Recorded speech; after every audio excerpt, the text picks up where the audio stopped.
Salutations, Dufoes. This is your fabulous leader, the Queen of Shade, coming at you with another presentation.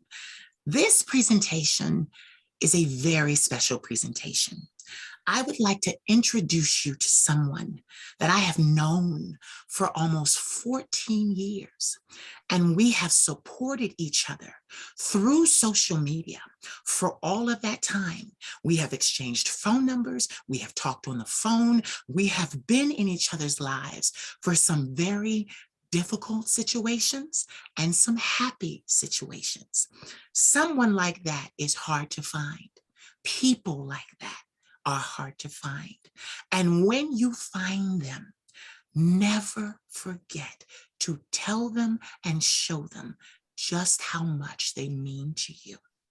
Without further ado, I would like to introduce you to my truth goddess, Miss Garland Guidry. Say hi, Garland. Everyone. How are you, darling? Friend, I am so fabulous right now. And let me tell you, You look fabulous. Thank you. And so do you. Thank you know, when you were introducing me, every time it never fails Mm-hmm. when I'm being introduced, when I'm being interviewed, it's like you get to hear on the other side what people think about you. Yes. And it's just like, it's moving to me every time. I was like, oh God, I just got my makeup done and I'm about to cry. Oh no, don't cry, don't cry. That makeup is too beautiful. We're starting. No, I'm like, yeah, don't cry, don't cry, don't cry. So I'm gonna give them a little context. Okay. I met you on YouTube. I had this little channel and I was known as Amore Muse and I sang covers. And back then I was just getting my, feet wet with content creation and the internet. And I will never forget the day I met you. You spoke to me through a comment on my page. And even back then, I had the habit of reading every comment and responding to every comment. And your comment was so uplifting. And you said that you saw so much greatness in me and that you admonished me to keep going. You admonished me that in my life, the chapters of my life, don't cry, the chapters of my life would only get better. So I feel like, even though we're not, that far apart in age, you're 23, I'm 24. Yeah, I mean, I feel like in a way, oh, don't cry. But I feel like you were my mommy. I was young and inexperienced and you came, and there's a reason why we call you the truth goddess. Back then we called you Triple G, but you always had such glowing wisdom and you had so much to share with me back then.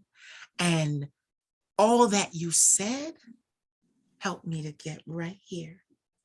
Wow. All through that, I went from YouTube to Facebook to Twitter, landed on Instagram, and then it happened for me on Instagram.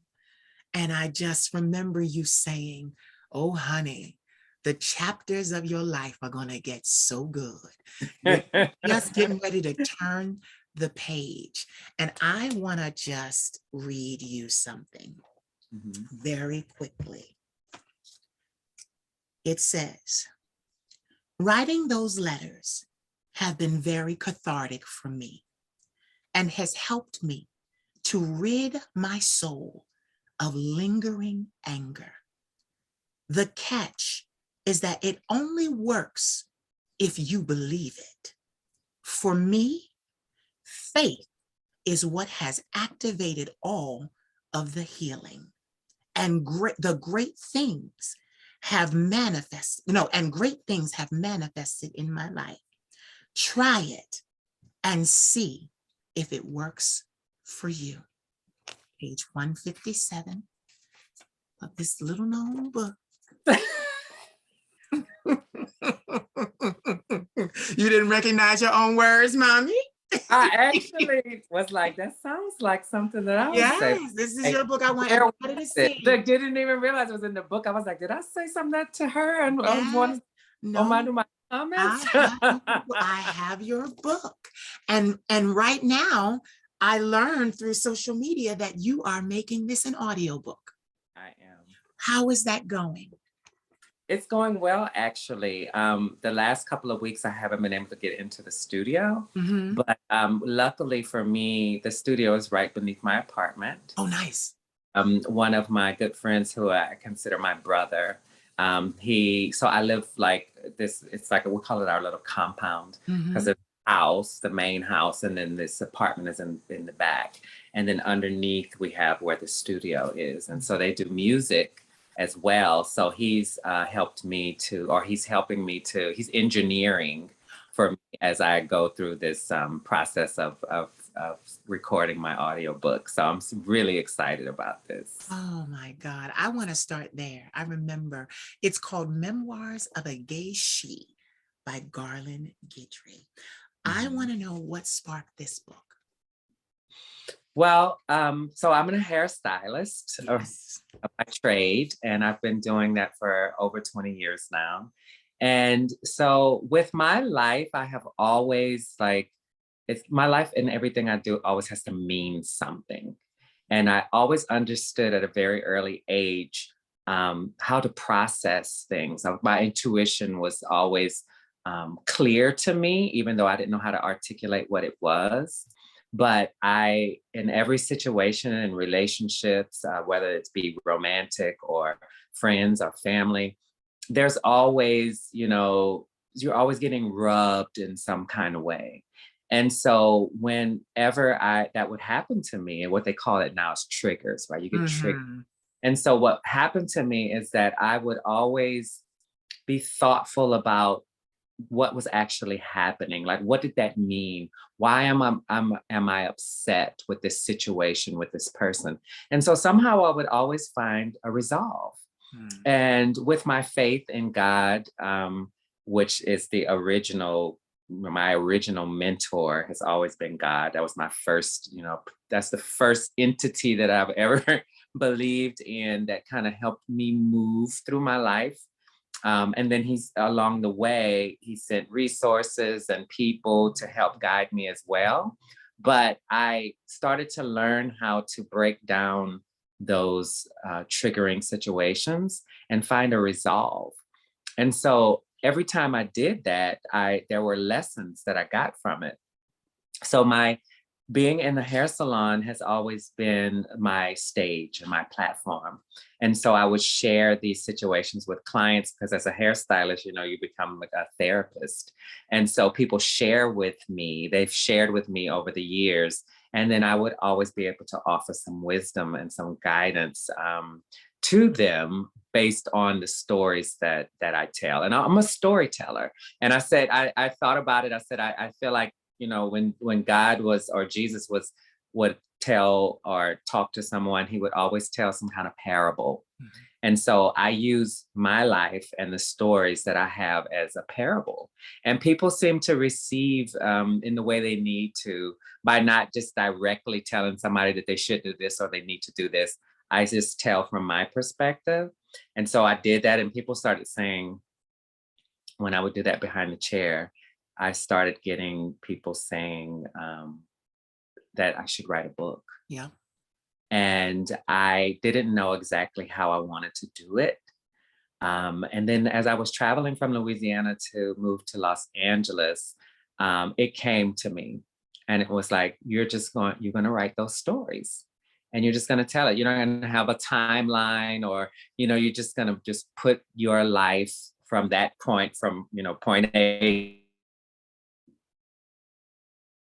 S, Yes. right? Because I'm not done with the alphabets yet. Right. And, and so from where I was at, where I started with the stories and the learning, to where I was at that current moment, which was like in my late 30s, I just decided to take all of that and just put it in the book. And that's how I got to Memoirs of a Gay She. It came out beautifully. And I'll never forget, you sent me a copy of this. And this book, like, when I saw it, I was just like, oh my God, because even back then, I I'm just going to be candid. I was going through a lot, and I was able to talk to you about that. I was able to express that and tell you where I had been and what I had done and what I wanted to do. And you assured me that it would only get better. And your words ring true today. So tell us, you already told us. So you're originally from, you said New Orleans, right? Louisiana, yeah, New Orleans, Louisiana. So that's where we get this Creole fabulousness. Yeah, oh, hell yeah. I just had to do it. I had to do it. I had to break it. Listen, I had to break it. I had to break it. I'm not Barbara Walters. I had to break it. I had to break it. I'm sorry. I had to add some sass and pizzazz in that. But yeah, so Louisiana, did you live there all your life? Like, I'm talking about like from a child, like were you born there? Yeah, I was born and Wow. but something I say is that people who maybe were born in a small city, right? Mm-hmm. That mean that they're a small town person. Right. And then there could be someone who's born in a big city, but they're not a big city person. Mm-hmm. And so I always felt like I was bigger Mm-hmm. than my hometown. And I knew I wasn't going to ultimately stay there. Mm-hmm. And so as a kid, I always dreamed of like moving away. Yeah. And I believe that I always knew that I wouldn't be able to fully become who I am or continue to become who I am in a smaller city. Mm-hmm. And so from my birth to my early 20s, I did try to get away and go to New York. Right. And then I did Indiana for a minute. And then I moved back home. And then I decided, I was like, I'll try to give my hometown a chance, right? I think you have to kind of give your home a chance. And I did. I had gotten my first business, my first relationship, my first new car. I was doing really well. And then that came to a halt after my breakup, right? We were together for 6 years. And then I knew that I couldn't stay. Mm-hmm. Hurricane Katrina came, and then that actually catapulted me to Indiana, Mm-hmm. which to a different part of Indiana from the first time that I was there. Right. And it was more progressive. It was a more progressive city. It was a college town, and it helped me. That I actually got that picture on the front of my book. Yes. A photographer took that picture of me. And I used that photo, even though I had showed it all over the internet. Mm-hmm. I used it anyway because that person on the cover, Mm-hmm. is the person who was going through while getting all of those stories. That was the person. And so it's almost like after I put all of those words in that book and closed it, it's like I've never told those stories again. Wow.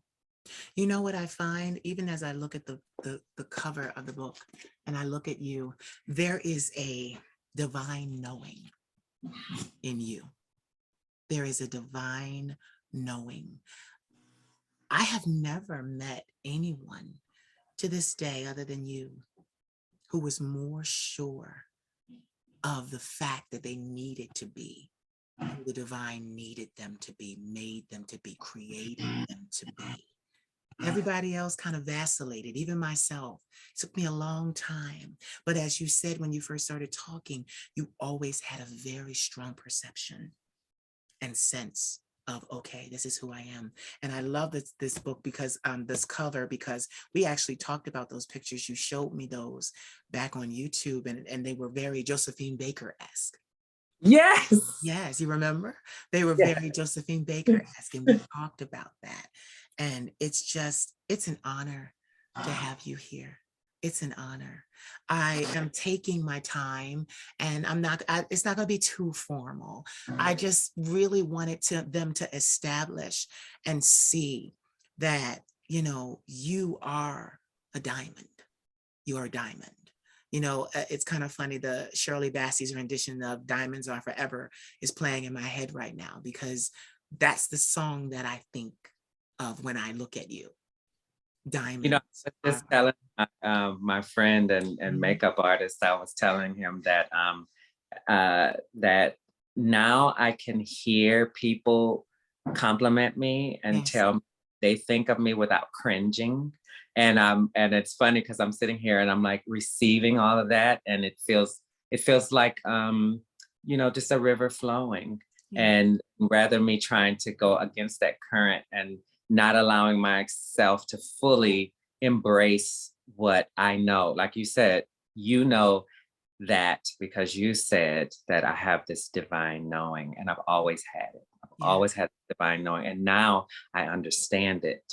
And so when you say that to me, I know that, right? It's not Yes. something that I'm trying to avoid.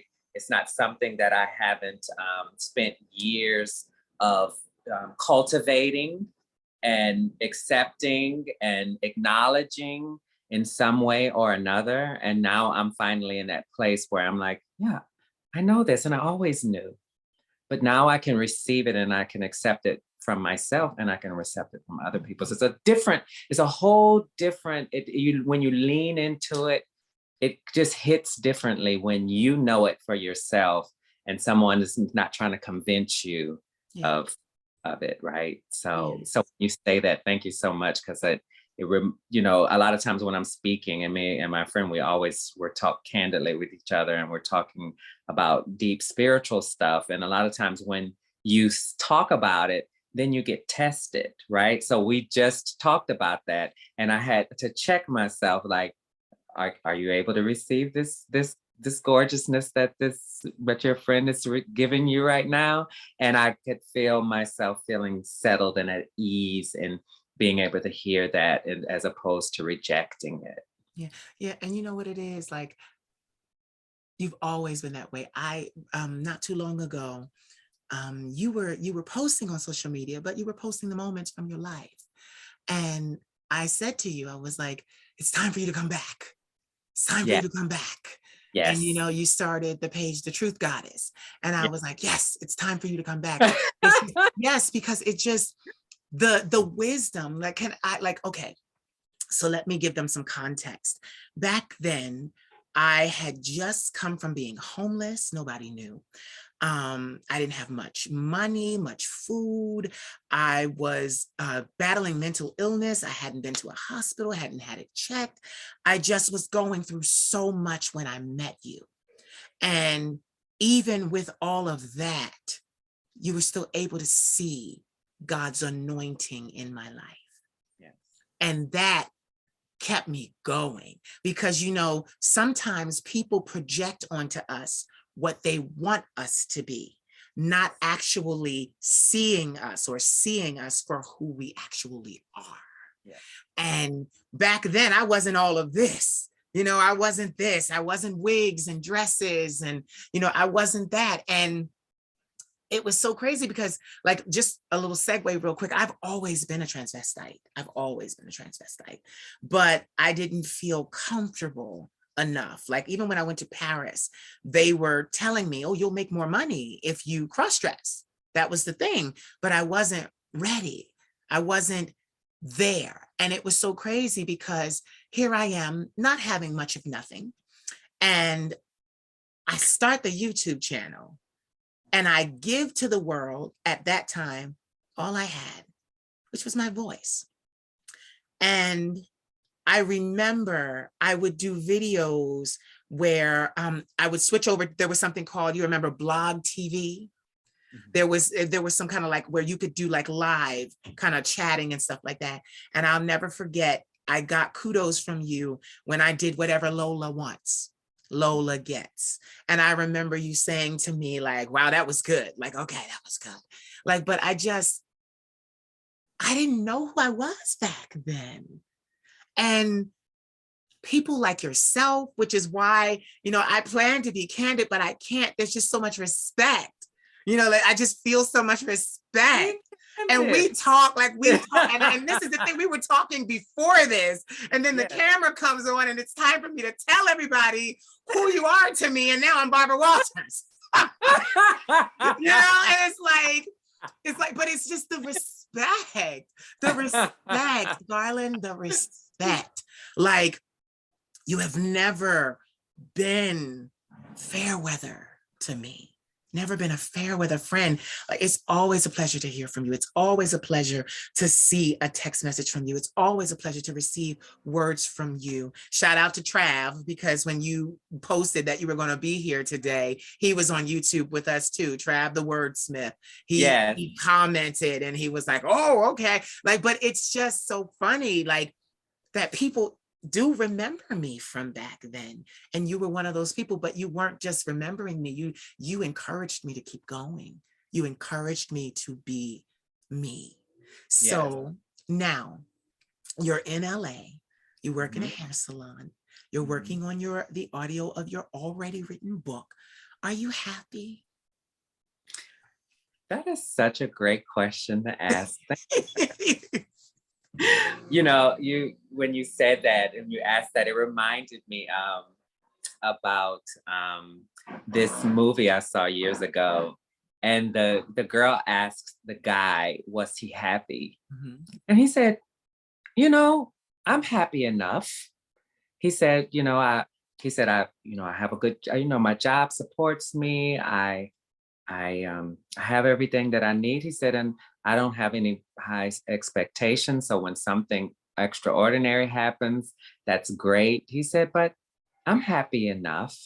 And I thought, well, isn't that cute? I'm like, he's being content with where he's at, right? And she was asking him that because she wanted more. And she was like, this is what's happening here in this little small town is not enough for me. So she was trying to see where he was, because she's like, but I'm not feeling like that. And so when you asked me that, I went straight to that. And I remembered I was thinking like her, like, this is not enough for me. And so now I've reached this space of being content with where I'm at, and finding peace and joy, because those are things that are internal. For me, happiness is circumstantial, but so I can have those moments where there's something, like I was thinking about this interview and I was going into my boyfriend's house, and I remember I had gone to buy some grocery and I was going to make us some dinner. And I remember as I was getting ready to step into his place, I was thinking like, I'm really happy right now. And that was a good feeling, because it was about something circumstantial, thinking about the interview, thinking that about my friend coming to do my makeup and all of this stuff, that's circumstantial stuff outside of myself. But I'm constantly now walking in a place of contentment and peace and joy. We can go back to you saying it's time for you to come out now, because I told you, I said, I'm going to sit back. I said, because I don't feel like people are ready to hear my message.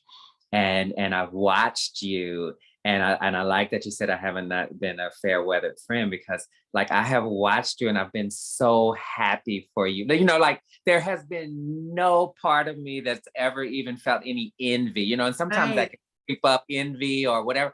But I was like, no, you did the work. You did the work. And for me, my circumstances were different. You had a different drive because you have to, you live with having bipolar disorder and all of that, and anxiety and all this stuff. And so you knew that in order for you to get and have a career and all this stuff, that you had to stay focused.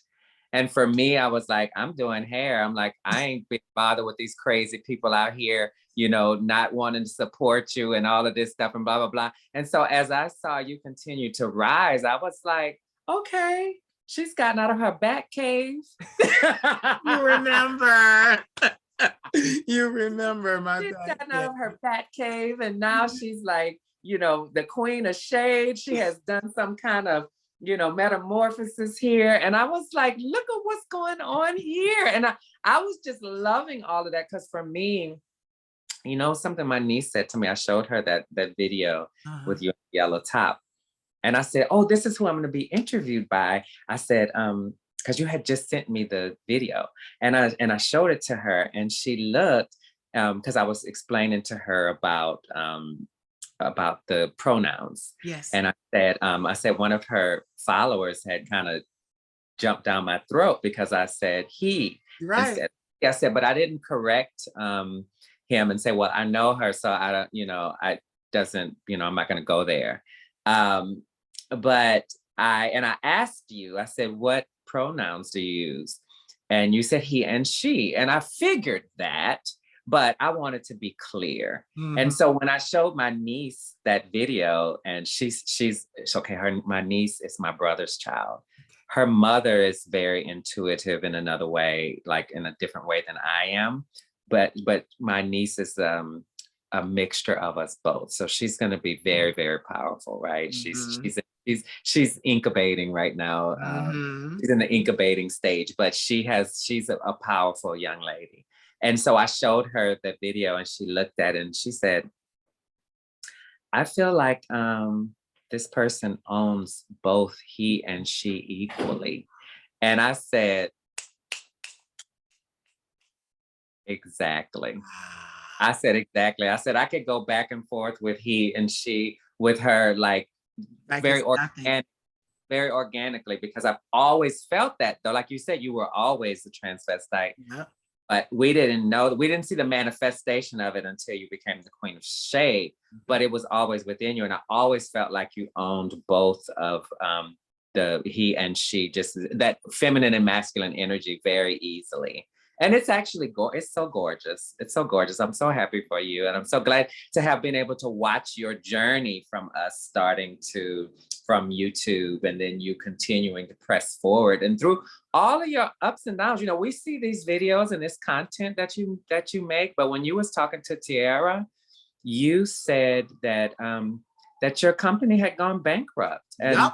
and none of us knew that, Nope. but you kept going. And this is the thing, is consistency. I know I'm going around the world with No, go around the world, please do. but I'm just thinking about like consistency, and that's what you've been doing, regardless of whether or not you were on the verge of trying to leave this earth. Right. You still found your way. You went into that interview with Tara, and you answered a question, and you pulled yourself out of that muck.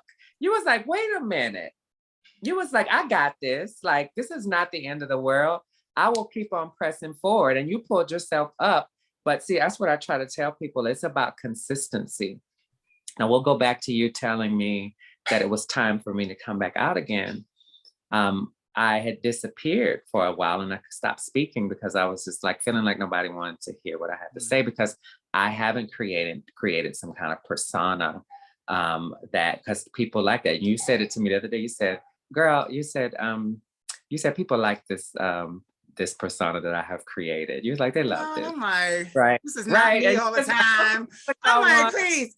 This ain't me. This ain't me. I'm like, this is the show. Yes. Yeah. You're like, that's what y'all want. Okay, that's what y'all need. Okay, I'll get my message across in this if that's what y'all need. Okay.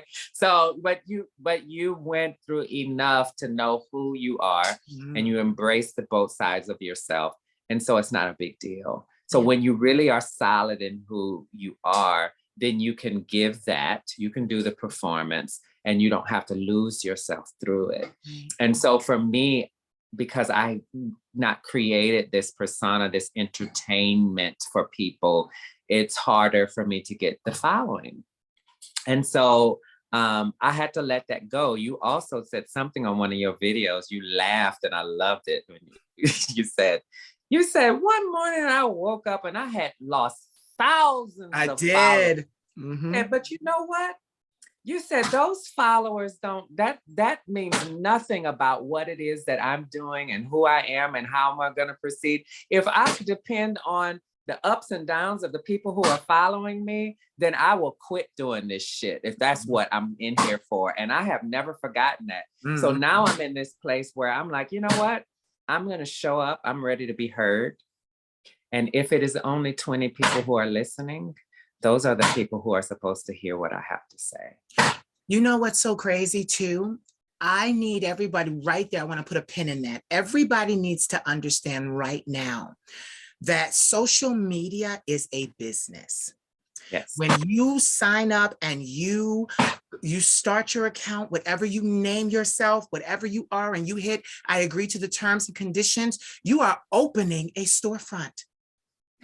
And what you have to understand, not you, but these people watching, is that you're in business.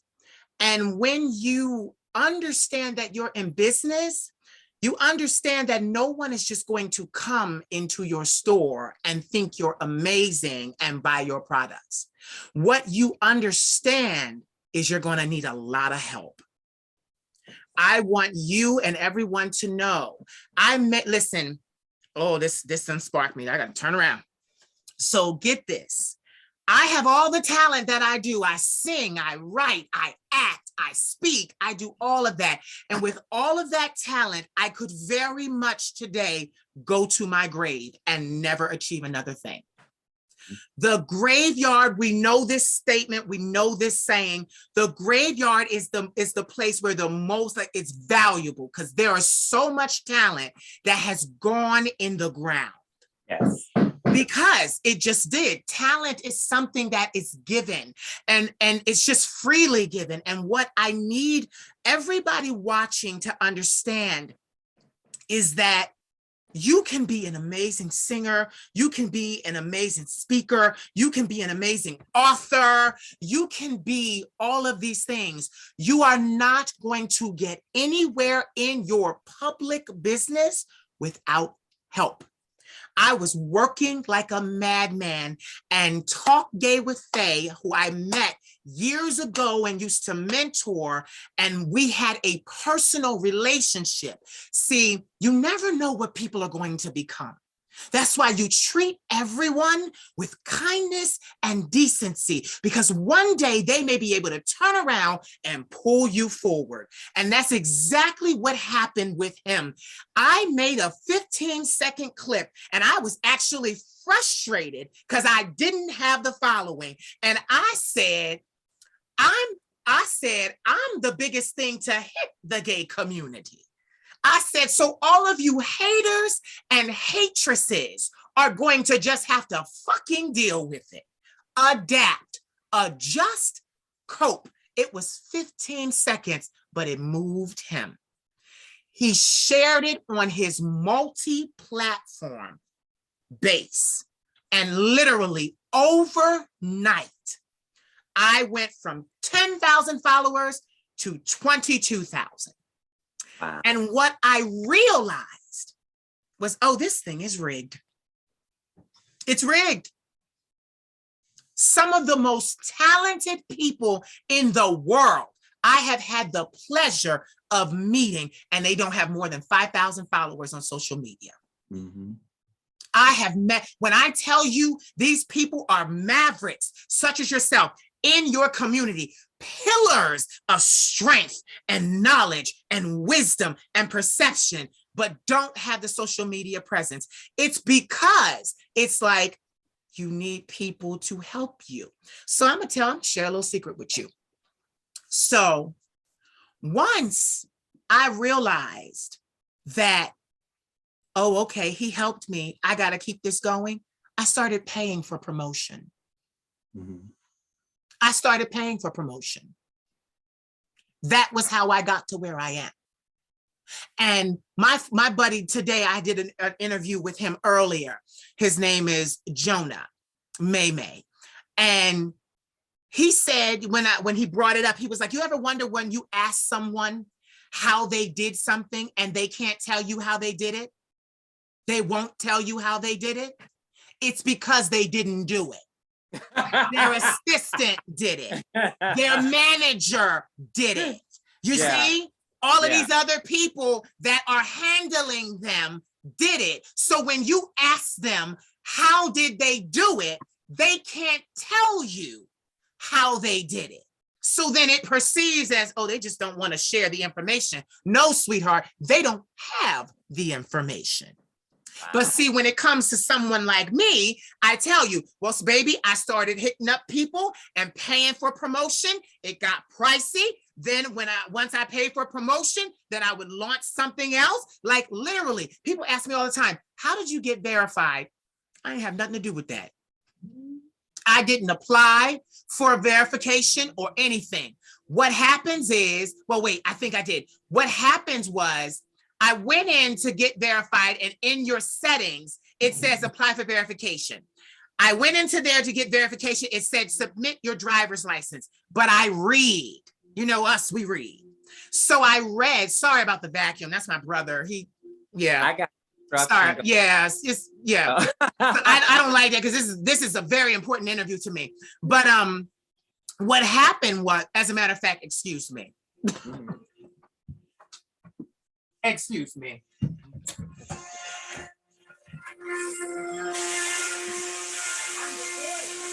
I'm recording right now. I have somebody. Okay. See? We're human. We're human. All right.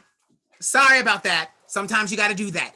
But what I was saying is paying for promotion. Then I went into verification and it said, and I read, it said, you can submit your driver's license or you can submit your articles of incorporation for your LLC and business.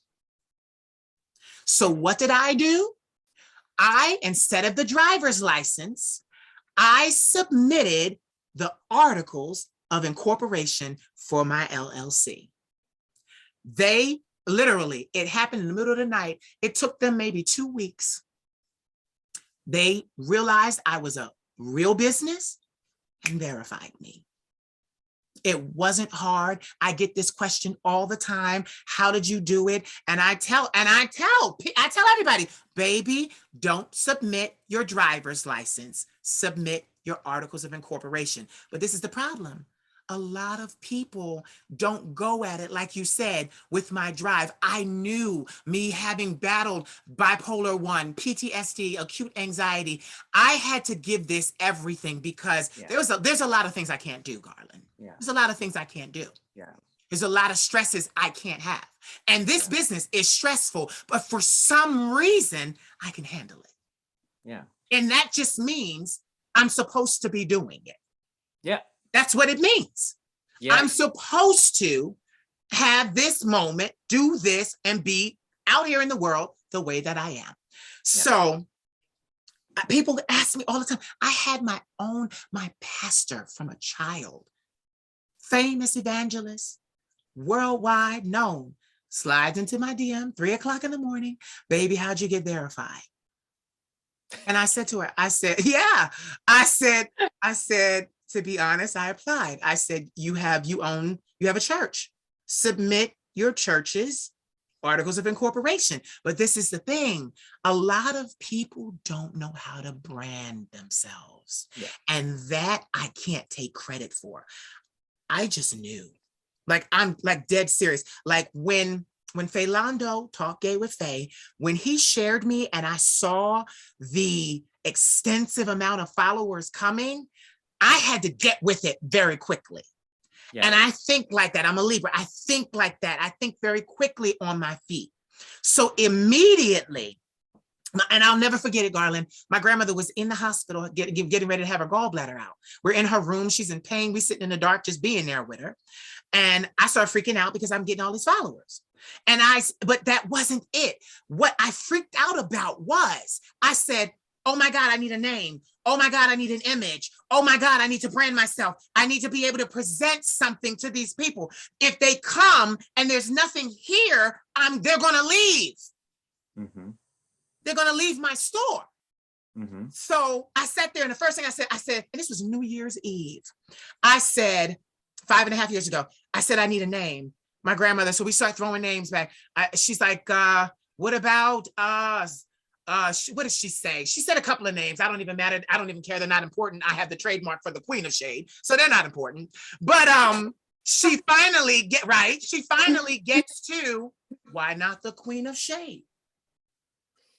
And I said, and get this, I had never had that many people support me ever in my career, not on YouTube, not on MySpace, not on Twitter, not on Facebook. This was the first time I was receiving public recognition for what I did.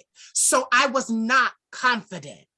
I said, can I call myself that? I mean, isn't Mariah Carey, isn't she? Don't they call her the queen of I don't know her? Like, like I'm saying all this, I'm being respectful of other people's brands. This is that and the other. I'm like, I can't do. She said, yes, you can. And you will be the queen of shade. So I have friends. Back then, I didn't have a lawyer. I had friends that were lawyers. So they told me, even when I changed my name to Bjorn Dufault from Khalid Payton, they told me, well, if you can't afford to change your name right now, you need to go on a public platform and announce to the public that your name is such and such. May not hold up on your driver's license, but it'll hold up in court that that's your name. See, people gave me little tidbits of what to do, and I'm able to help give them back. So I turn around and I'm like, I'm going to be the queen of shade. All right. So I take one of my pictures of me standing there, bald head. I think you remember standing there, I have on the feminine clothes. It was the first time. So I put the picture up there and I wrote in red letters on it. It wasn't good graphics back then. I said, I am the queen of shade. And then my handle was still I am Dufault. So I announced it, and the new people were like, oh, hi, Queen of Shade. They wanted to talk to me. And like I said, I hadn't been trained for this. It was something I just knew. People started talking to me from day one. I started saying, thank you for your support. Thank you. Thank you for coming by. Every comment that I got, I responded to, because I was so thankful to have somebody acknowledging me. So get this. They start talking to me. Oh, where are you from? I had people ask me, do you have split personalities? Because we see your posts from before and you got this persona and they're completely different. And I'm like, no, I'm not schizophrenic, baby. Like, I'm like, no, this is, and then I had to realize you gotta, this has to be more of a character. There has to be more of a differentiation. Yes. So I get home, my grandmother's recuperating from her gallbladder surgery. And she looks at me and says the most important piece of information I have received and will ever receive in my life. She's standing there in the living room and I look at her. Now, by this time, I have 3 trademarks: Bjorn Dufault, and Kali, my old name. I'm like, y'all can't even use that. It belongs to me. That's how I was. So she looks at me and she says, so how's it going with the Queen of Shade name? I'm like, everybody's addressing me as such. Everybody likes it. She said to me, I think you need to go upstairs to your computer and petition to get that trademarked. I looked at her and I ran upstairs. Excuse me. And I submitted the new paperwork to get that trademark. And look at this. The first time I was denied. I was denied. I had to fight it because I did not know that the word shade by itself, SHADE, is trademarked. Somebody owns shade. What? Exactly. All these people in public domain up here talking about some shade. I'm surprised this person ain't got a lawyer and come after everybody because shade is trademarked. Wow. Yeah, see what happens? You learn. So that's the thing. I like to learn. So I move on from there and I appeal and I'm like, well, I'm the queen of shade. I said, I understand that they're shade, and the people walked me through it. They said, listen, you might not get this. You might not get this, but you can appeal it. You can try and see if they give it to you. And I was discouraged because for the first time, I had received a name that I had liked. I liked it. Queen of Shade. I was like, oh, that's catchy. That's different. Like you hear all the queens talking about shade. Well, to actually be the Queen of Shade, it was appealing to me. So I did it. I was denied again. Then I'm like, all right, well, at least let me try and get the website domain. that was taken. It was a nightmare trying to get that trademark, which is why you can best believe every 5 years when I have to renew it, year 4, I'm like, where's the money? We got to renew it now, because it was because get this, I've had so many people say, why didn't I think of that? Why didn't I trademark that? Why didn't I spend the $2,000? Because that's how much it costs. Why didn't I spend the $2,000 and get that trademarked? And I've had Disney tried to steal it from me.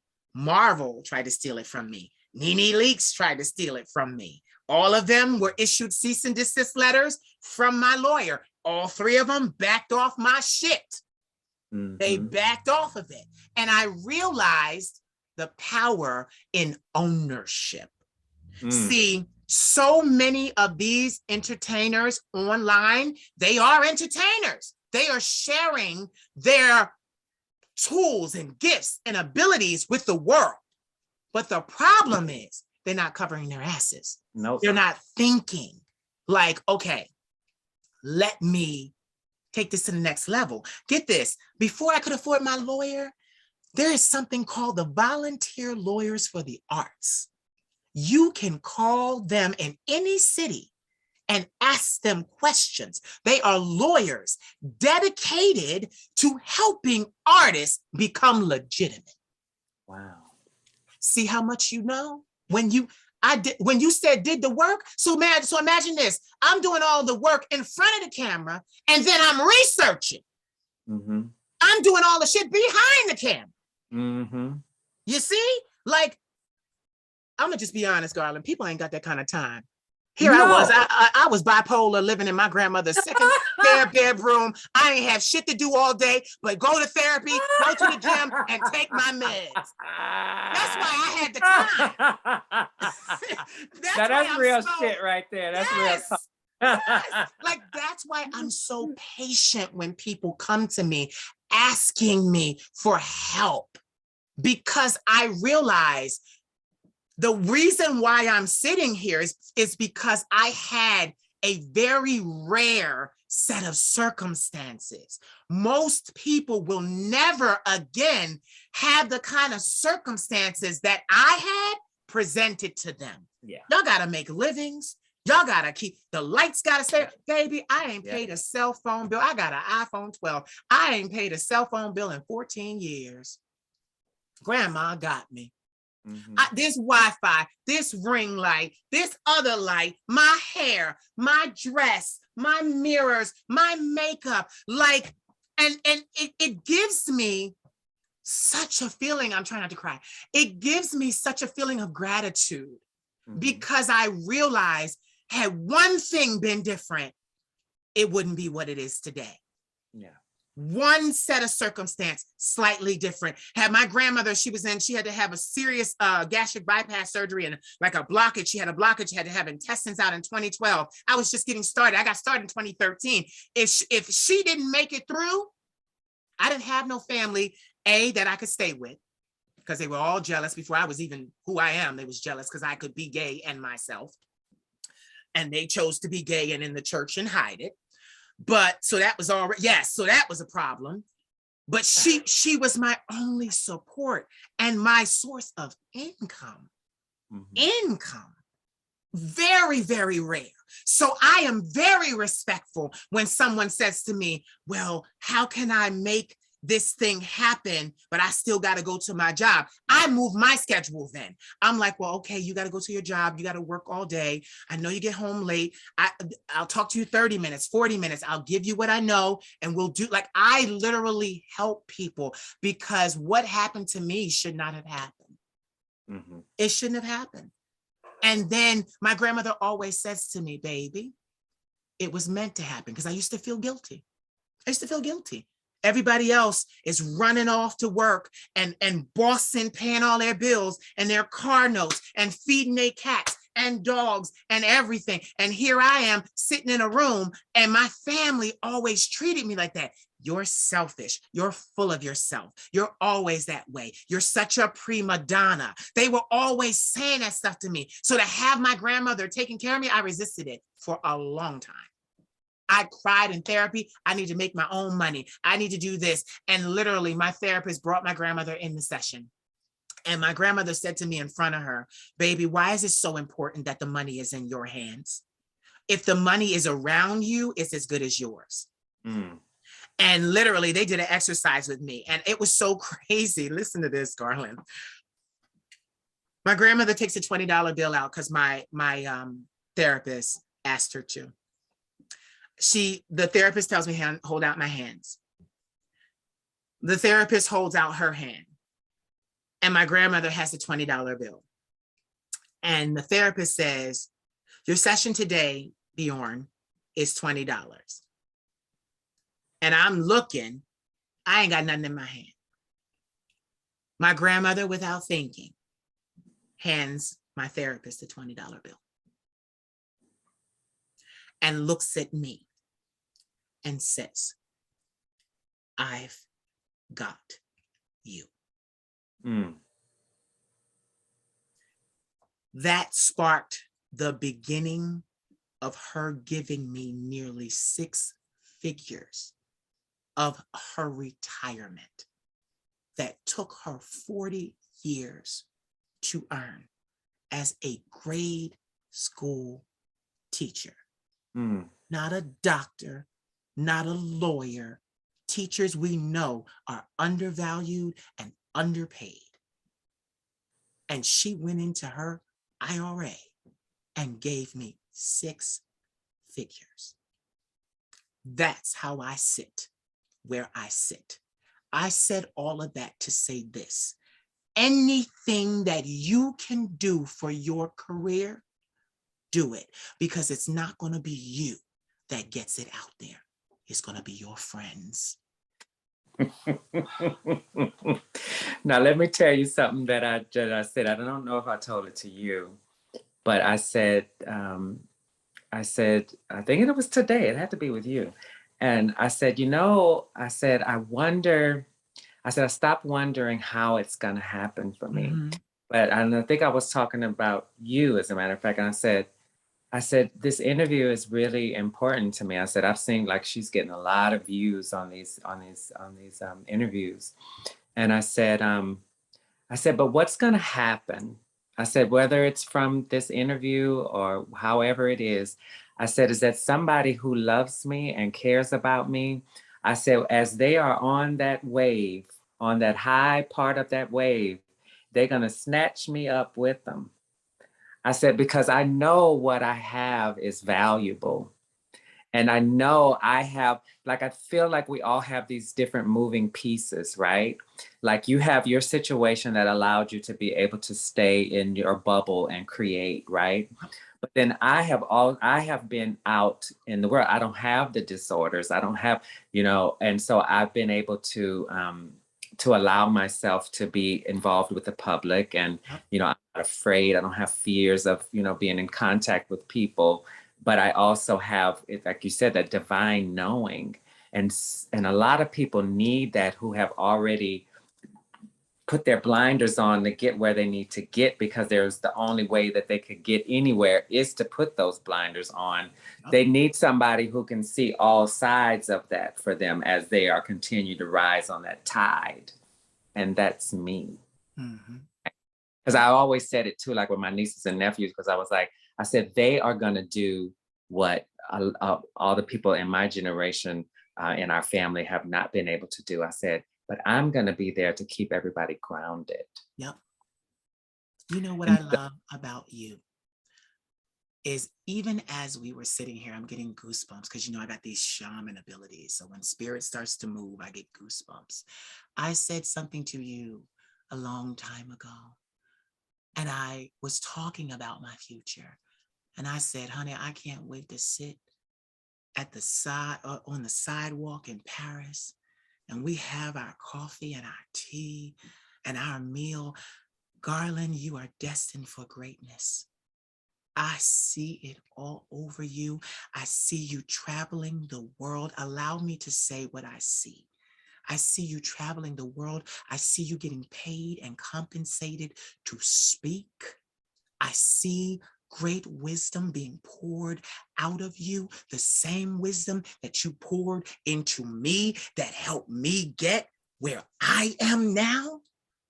Those people are going to start to come back to you and say, I got to do this for you because you don't know you did this for me.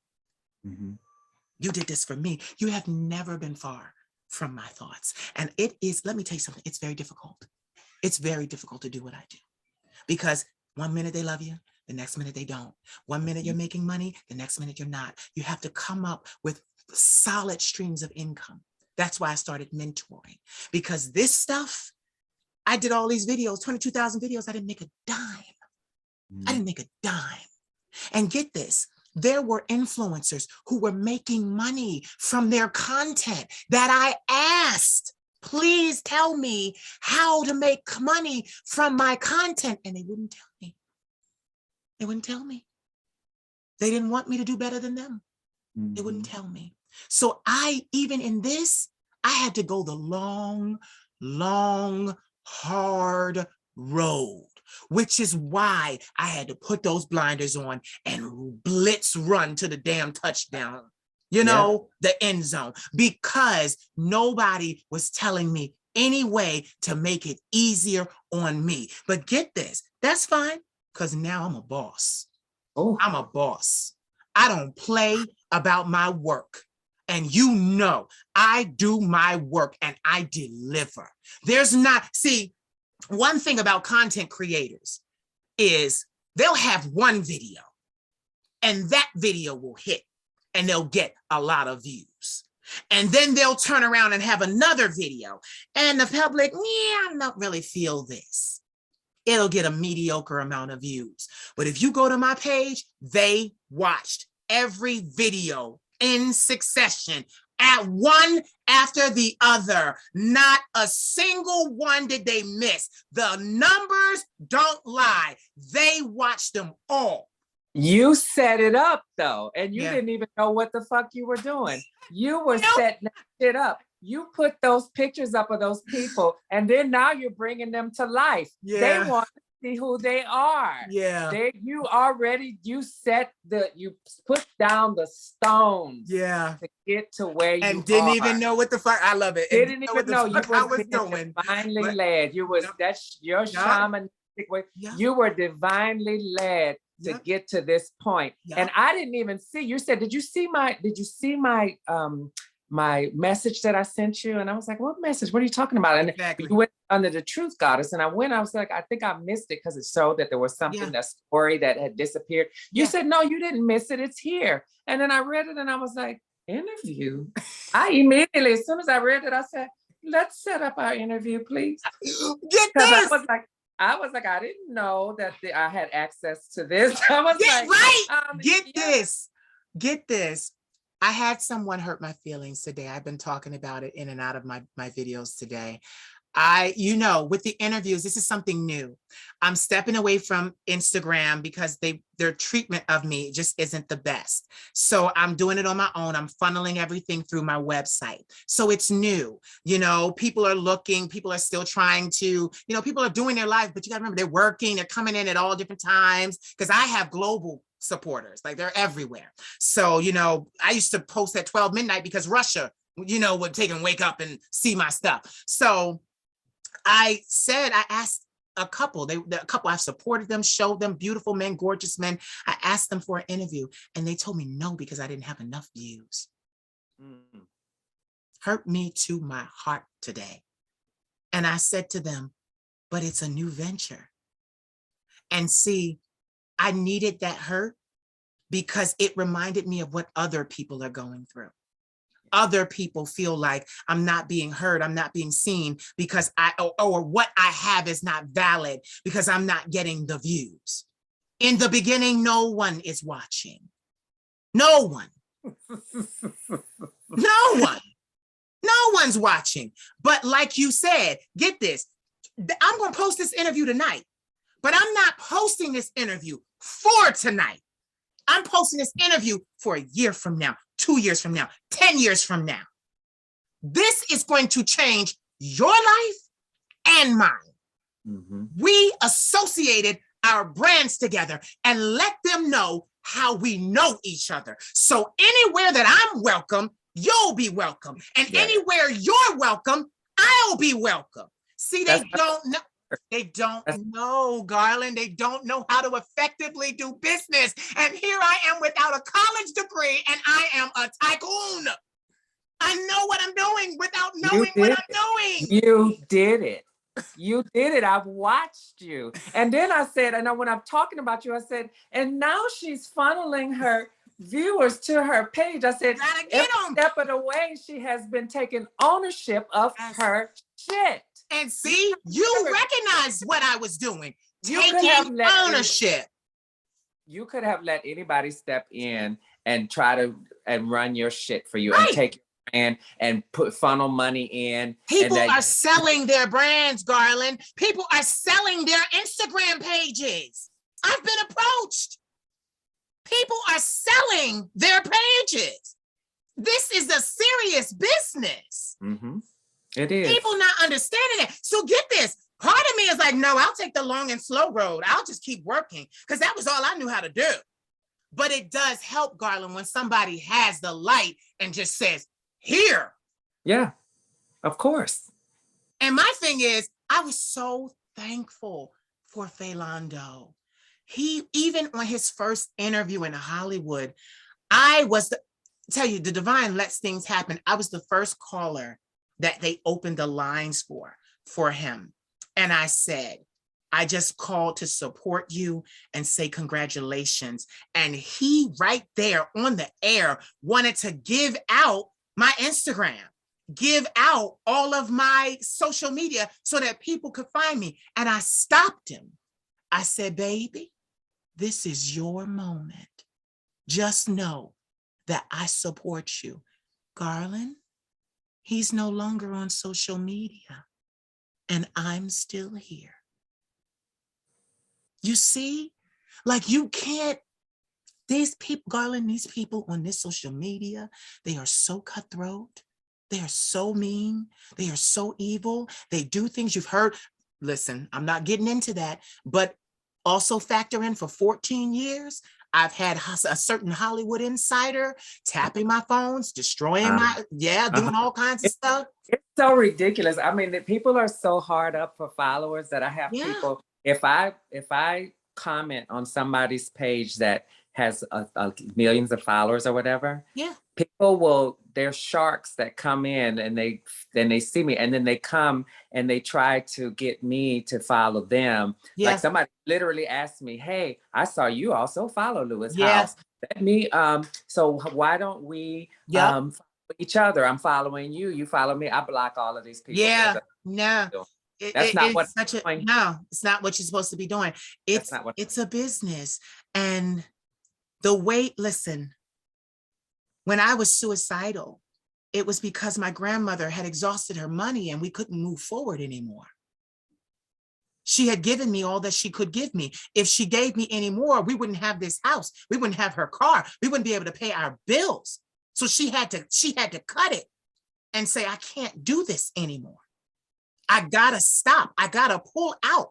I was angry as hell. We're so close to success. Why would you pull out now? I was suicidal. I was angry. We fought. When I tell you, I'm so glad nobody ever recorded those cursing matches. She Christian, those cursing matches and shouting matches in this house. It was, God. And get this, came back upstairs. I was in the middle of a mentee call. They heard everything. Do you know?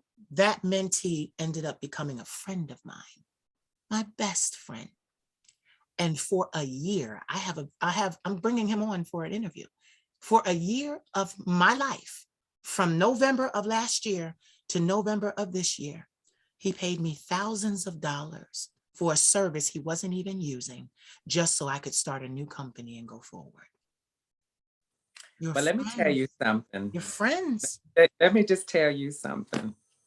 The reason why this is coming back and why you'll always be supported, even if this one cuts out, there's always going to be Right. someone that comes in, because you have never stopped. All of these people who didn't want to help you, you have never stopped one. I have never ever heard you say, I won't help anybody. Mm-mm. You have stayed on the path of still saying, I want to bring others up. And that's exactly what you're doing. You're giving these guys that you've been posting, you're giving them voices. You are showing them, you are making them human. Yes. You are bringing people, you are letting people see that these people also have their own businesses and their careers, and that they're not just, sex Yeah.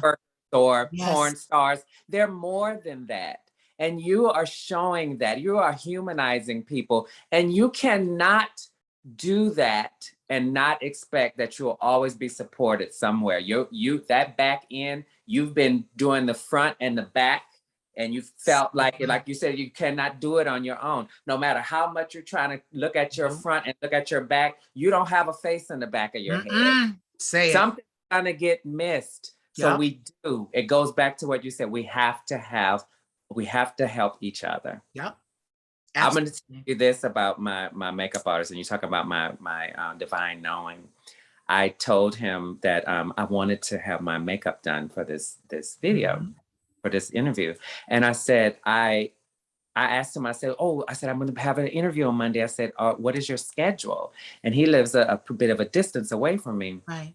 And so when he told me, long story short, I was like, it's not going to work out. I know I'm not going to have time to do my client and try to fit all of that in. And so I couldn't let it go. I was like, damn, I really want him to do my makeup. And I didn't want to ask him to come to me because I was like, I don't know if it's that serious to have him do this trek because he doesn't drive. And so I was like, And then I couldn't let it go. And I said, well, I'm going to let it go because I don't know what else to do. Right. The next day, he texted me and he said, I feel like you really need me. And I'm going to come and I'm going to do your makeup. Garland, every video that I made, I had no idea that it would be a success. All I did was make them. This video is going to go out to the world, and things are going to change not only for you, but for me. And that is the thing I always see. They don't understand that you work for the back end. The problem with everyone is that they want it all fast and upfront and easy with little strain or strain. Like they just want it fast. I had to be low and slow. I had to lock myself in this house for 5.5 years because I didn't have a protection detail. So with me going up, I could have been injured by any hater on the street that I didn't know, or have somebody sent to my house to harm me like they did in 2009.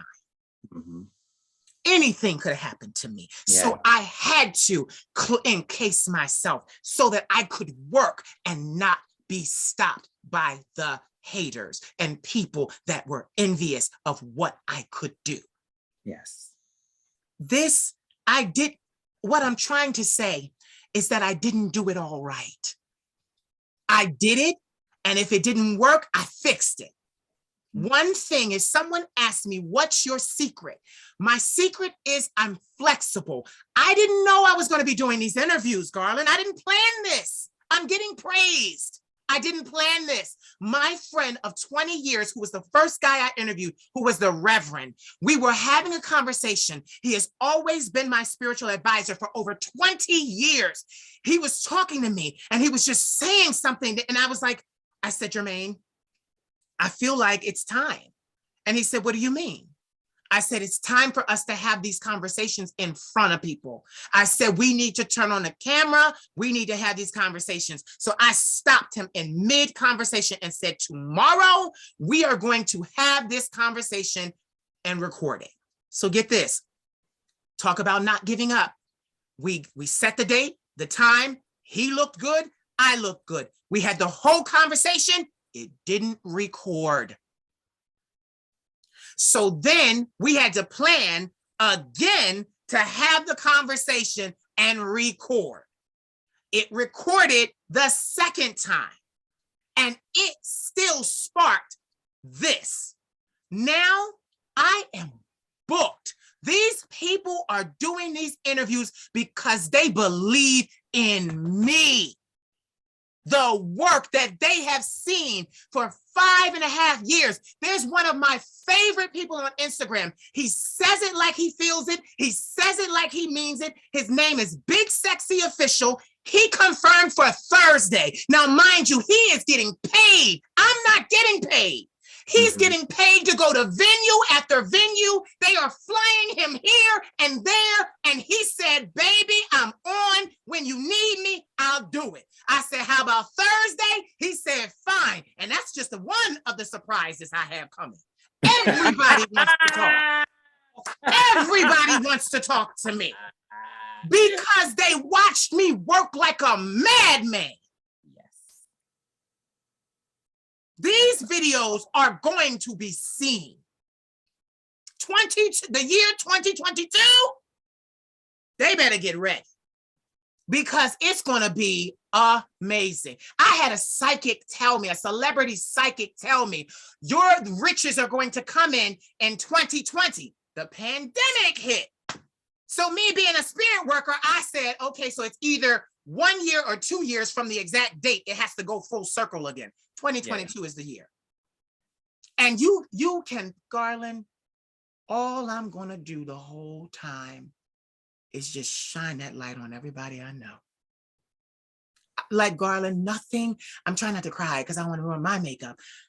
Garland, nothing makes me happier. I know. Nothing makes me happier than doing that.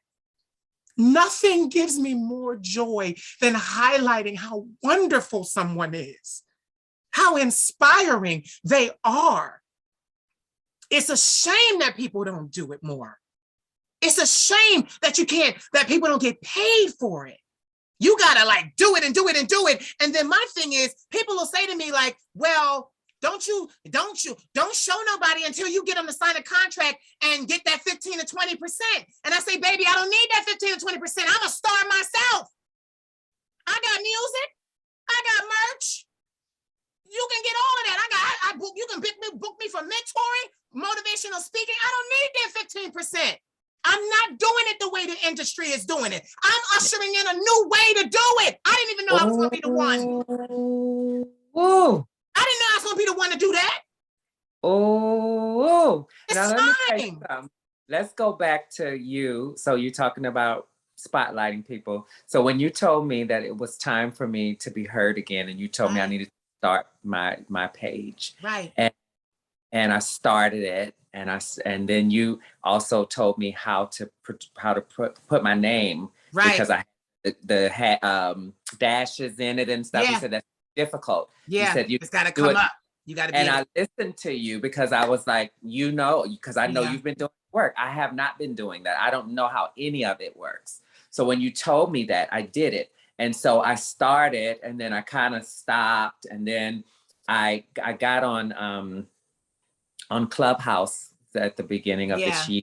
Okay. And Clubhouse helped me to develop my voice and speaking. And so I then started recently putting more content on my I Am the Truth Goddess, because now I understand that I don't give a fuck about the following. I know that I have a message, and now I'm in the space that you were, where I'm putting my message out there, and whoever bites, whoever doesn't. But it's all about you feeling good about what it is you're doing. And this is the way of the world now. These platforms that we have, it's the way. So if it's gonna stop us from putting our talent out there because we're looking for followers, then like you said, it would be in the grave with all of those gifts buried with us. And that's not how I'm leaving here. Right, that's not how I'm leaving here either. The divine gave me too many gifts and then put too many wonderful people such as yourself around me. And then my thing is, and see people, and get it, as a child, I was always ridiculed for that. I was always observant. I noticed people. Look at what she can do. Look at what he can do.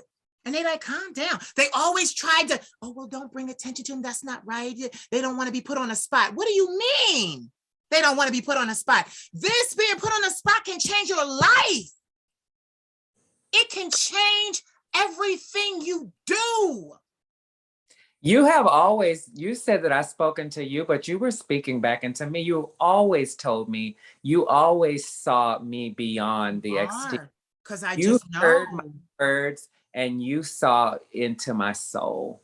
And so, you know, and you've even helped me with my nephew when my nephew was trying to get into I was going to ask you about him. Yeah. Oh my God, he's doing so well. He's become like. He's huge. I saw. Yeah, he's huge. He's been doing fitness competitions and everything and stuff. So he got second place on this last one he did. Oh wow! And so he's going for that #1 spot. He is. He's an Aquarius like me. He's like, I'm going for that #1 spot. So he keeps working on it, and I'm so proud of him. But I love his journey that he's gone through. But you were the one who helped with me to get him to start with fashion. You know? I remember I called my buddy Joseph, high fashion photographer, Joseph Blue, and Joseph took the picture. So and Joseph said it. Joseph was like, he is amazing. Yeah, I have forgotten how much, and that's why we've been in each other's lives a long time. We have, and been helping each other along the way. Like, you know, I had forgotten because you said something in one of your interviews, and I always feel like maybe I'm not haven't done enough, right? Don't feel like that. Don't ever feel like that. You were like, if I had, you know, if people had, you know, given me like all the followers that I've had and stuff, like if they gave me $1, like I would, you know, I would have. Oh, you saw that? Yeah. And then so I was like, I didn't even remember that I have been supporting your music and buying all of your music. And I was like, but it's been even beyond that, you know, but I'm like you, because I'm a giver. It's like, I never feel like I'm giving enough. But as we're having this conversation, I've realized that we have given each other more than I'd even known for two people who haven't actually met in person. Yeah, and wait till that happens. For family. Let it be in France. Let's meet each other in France. Let's manifest it. Let's fly into France separately. Get our dresses. Stay in our hotels. Get our makeup artists to do our hair and makeup. And then meet at a little chateau, a little cafe spot on the street and just be like, hi, honey. Hi, honey. I thought you were going to say bonjour. You're like, hi, honey. Hi, honey. You made it here. Let's go have our... Yes. But the thing is, like, I know where I'm going now. And I'm not afraid anymore. No one can stop me. No one in Hollywood, no one anywhere. The divine called me for such a time as this, and no one can stop me. And my thing is, I'm bringing a whole lot of special guests with me. Yes. A whole lot. Do you understand? Even with these boys, they all coming with me because I'm going to leave it up. I'm going to leave them on social media. I'm going to put them on my page too. I mean, on my website, but I'm going to see them. That's why I tell people, I tag them. So people would write to me, oh, he's so beautiful. Can you do me a favor? Yeah, Queen, anything. Go tell him. Go write him and tell him. Don't tell me. Tell him. There have been so many boys that have come back to me and said, I booked a job because of you. I booked a gig because of you. I got a fashion show because of you. I got flown out to Hollywood to be in a music video because of you. That's only the beginning, because this is the thing. The only way that this works is I have to keep on doing what I'm doing so that I move forward. Yes. I still got that can't stop, won't stop mentality.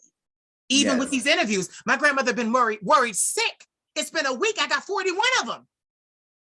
And I just keep churning. I got one at 8:00. I just keep churning them out because that's just how I work. But I can work like that because I'm not running off to nowhere. You can't work like that. You work all day. Yeah. So my thing is, and when I say to you is, you try to figure out through the week how you can make either in the beginning of the week or the end of the week, 2 pieces of content. Mm-hmm. And then when you make 2 pieces of content, put them on everything. Twitter, TikTok, everything. Don't spare not one social media app. Just put them on everything and go about your day. That's what I post my videos and run. Like I literally would stay up all day long. It would be midnight. I would post. Sometimes I would have difficulties because my phone for some reason wouldn't work. Excuse me. Or my Wi-Fi would go out, or my computer would go down. And this is like the 5th brand new computer I've had to buy because they keep getting tampered with. But midnight will come. I post all my videos and I post 15 videos, 15 pieces of content every time I was posting on Instagram, every 3 days. It used to be every day. When I started, it was 15 videos every day. I was making them, editing them, and putting them out the same day. But I had the time and the crazy mania. I'm type 1. We get all this energy. Like I'm all energy. Turned down for what? Like I get energy. Like I do. So these things became superpowers to me. They became, so you don't have to be mentally ill. You don't even have to make as much content as I did. To be quite honest, I wish I had to pull back because my God, I gave all that content away. Now I got to maximize it. Now look at this. It's not lost. It's copywritten because it's all fully scripted videos. They're all scripted. I wrote them. So now I got to put them into books and I'll sell them that way. That's how I make my money, from putting them on social media and not making a dime and nobody helping me and telling me how. I will put them into books. And look at this, 22,000 videos. My books only have 150 quotes in them. Do you know how many books I'm going to be putting out? Do you know how many books I'm going to be putting out? And then get this, my name will get bigger. So then I won't have to fight and run after my following, like my grandmother said. They're going to be chasing me. And the only thing, and you know what? The only thing the public wants from an entertainer is more. That's it. That's it. The only thing the public wants from an entertainer is more. Once you realize that,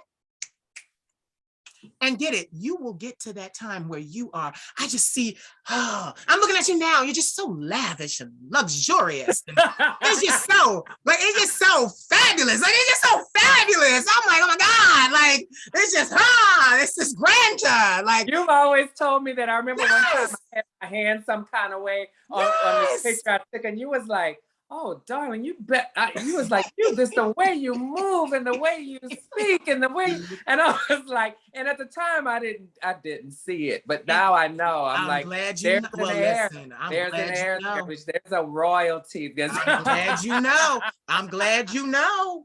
I'm glad you know now. Yes, I'm glad. I'm so glad because, and that's the thing. I get sad sometimes because I worked so hard and I sacrificed my life. 39. The first half was struggle, strain with the family, then mental illness, then work. I look at it and I'm like, I'm 39 years old. I've never had a boyfriend. I've never done the things I wanted to do. But then I realized something. I still wouldn't have had any money.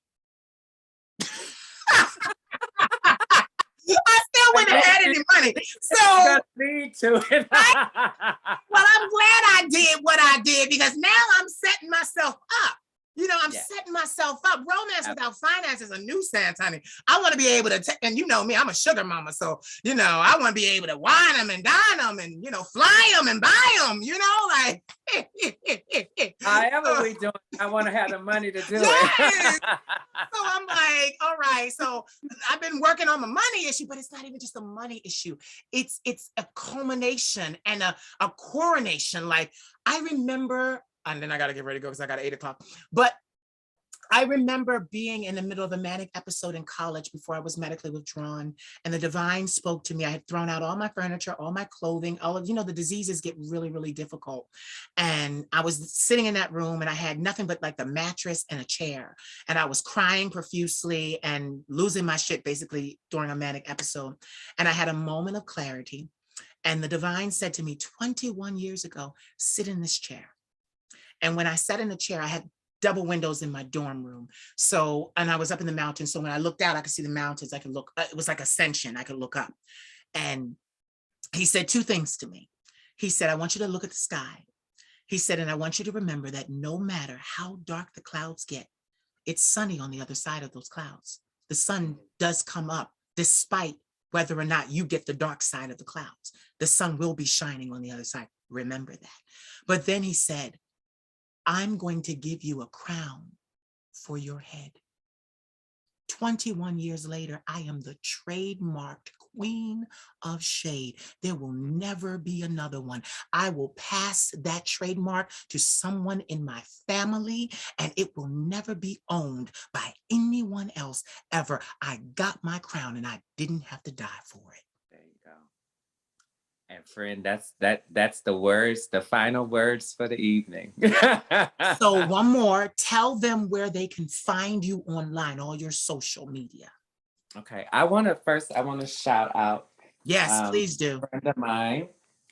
He does extensions, or he sells extensions, and they are the best. Oh yes. This hair today. Yes. But when I'm not wearing my hair, I'm wearing It's Inches. So it's inchesvirginhair.com. Okay. And also, he's just got his eyelash line. It looks so beautiful. He's Mr. Wink, the king of blinks. Yes, Mr. Wink. Let's focus. Hold on, I didn't see it. Make it focus. Make it focus. I didn't see it. Bring it up here again. Mr. Wink. Let me see. Come close. Come close. There we go. Mr. Wink, the king of blinks. I love that. I just got into lashes myself. I love them. Oh, great. Yes. And these lashes are amazing. And then this is his. Yes. This is hair. Like this hair, it's like I'm very particular about my extensions, and the hair that I have bought from him, it lasts forever. Oh, wow. So like you can reuse it and reuse it and reuse it. And then I have to shout out my makeup artist. Please, is he there? Is he still there? Put him in the camera. Come in the camera. Come in the camera. Because he did an amazing, I told him before, I said, listen, when I saw him putting that lip line on you, I said, that lip line is it. We could call the benediction. It's over. The benediction. I said, that lip line, I wouldn't change my wig. Tell the truth. I wouldn't change my wig. I changed my wig and threw a flower. I gotta do something. Yeah, I said, I gotta change my wig, throw a flower in my hair. I said, oh, wait. Thank you for doing her makeup for this. I thank you so much. What's your name? My name is Aldo. Aldo. I'm 87. It's MISSGLAM 87. Say it one more time because I was talking and it cut out. It's MISSGLAM 87. Okay, so what I want her to do, Garland, when I'm done, send me a text with all of your links and everything, because I'm going to put them in the description section under the video. And please include his too, and the blink, all the blink links and all of that, so that it'll be all under there, because I'm setting up for tomorrow, like everybody gonna be watching this on Good Morning America. So. I love you, and thank you so much. We had a real heart-to-heart, and everybody gonna get her book. Memoirs of a Geisha. Please. Get her book. Where is it available? Oh, it's on Amazon.com. Amazon.com. So it's on Amazon right now in paperback, and it is on Kindle. Okay. And I'm projecting my audiobook in the spring of 2020. Okay, good. Oh, I love you. Thank you. And I will talk to you very soon. We're gonna be texting about this later, like, ooh, girl. I know. Thank you so much. You're welcome. Bye. Bye.